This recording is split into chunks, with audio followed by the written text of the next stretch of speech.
Welcome to our channel, where we explore the grim and fascinating corners of history.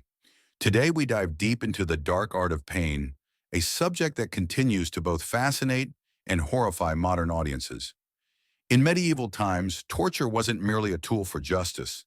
It was a spectacle designed to instill terror, enforce obedience, and remind the people of the absolute power wielded by rulers and religious authorities. Medieval justice was as much about sending a message as it was about punishing wrongdoers. Public punishments and torture were strategic acts, designed not just to penalize but to propagate fear among the masses. With most people unable to read or access formal news sources, these brutal displays were the news of the day. They reminded everyone that challenging the powers that be could result in unspeakable agony. One of the most infamous devices was the rack. Introduced to England in the 15th century by the Duke of Exeter, this terrifying contraption earned the chilling nickname, the Duke of Exeter's daughter. Imagine being strapped to a wooden frame with your limbs bound by ropes. Slowly, a mechanical crank would pull on those ropes, stretching the body until joints dislocated and ligaments tore apart. This relentless tension wasn't just physical torture. It was designed to shatter the human spirit, forcing a confession with each agonizing twist. Next, consider the Judas cradle, or Judas chair. In this device, the victim was forced to sit atop a pyramid-shaped seat where every ounce of body weight intensified the pressure on a single excruciating point. Ropes were used to lower the victim gradually, ensuring that the agony built up to nearly unbearable levels. Whether more myth than fact, the Judas cradle remains a powerful symbol of medieval cruelty, especially during times of religious persecution. The pair of anguish is another device shrouded in both horror and controversy.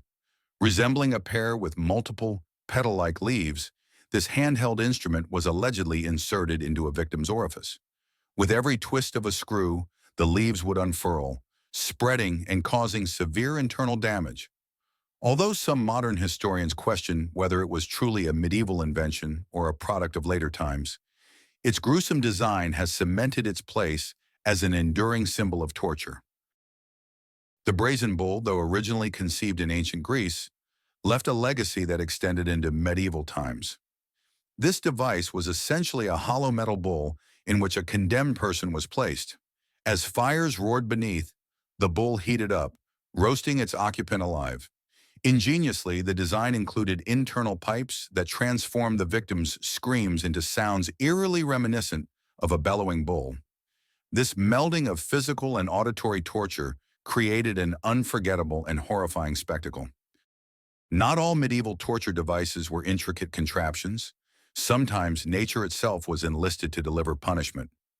In rat torture, a small, terrified rodent was placed on a restrained victim's stomach, often beneath a container that was slowly heated. The increasing warmth drove the rat into a desperate frenzy, compelling it to gnaw through the flesh in a bid for escape. The sheer unpredictability of a living creature inflicting pain made this method particularly harrowing. For those who dared to speak out against the established order, be it for blasphemy or heresy, the tongue tear was a fate all too common. Designed to literally silence dissent, this brutal tool resembled large gardening shears heated over an open flame. With a swift, horrifying motion, it would clamp onto and tear out the victim's tongue, ensuring that their ability to voice dissent was permanently silenced. A stark reminder of the lengths to which authorities would go to maintain control. Public executions were meant to be as much a deterrent as they were a punishment. The breaking wheel, also known as the Catherine wheel, was one such instrument. Victims had their limbs shattered by the relentless force of the wheel, or were tied to its spokes and subjected to brutal beatings, sometimes even burned. The dismembered body, displayed for all to see, was a ghastly yet effective warning to anyone considering defiance.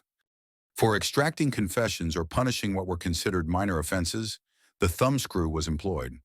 This device, though simple in design, was devastatingly effective.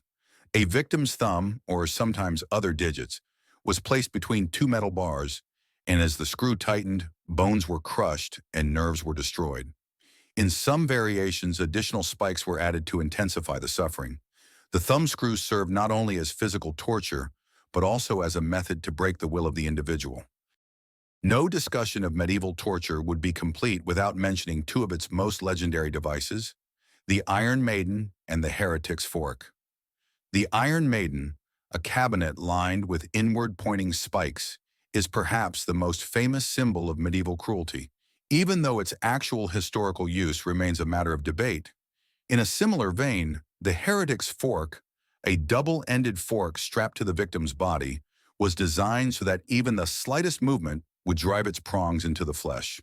Whether entirely factual or partly mythologized, both devices have come to epitomize the barbarity of the era. Institutionalized as a means of control. Each device, from the excruciating rack to the unpredictable rat torture, was crafted to break the human body and spirit. While these methods now reside in the pages of history, they continue to haunt our collective imagination, serving as a stark reminder of the dangers posed by unchecked power and cruelty. In reflecting on these brutal practices, we are compelled to ask ourselves, how far can a society go in the name of justice before it loses its humanity?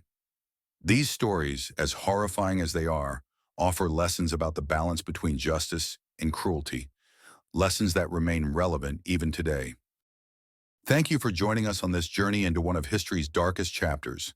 If you found this exploration as thought-provoking as it was chilling, please give us a thumbs up, subscribe to our channel, and hit that notification bell so you won't miss our next deep dive into the mysteries of the past.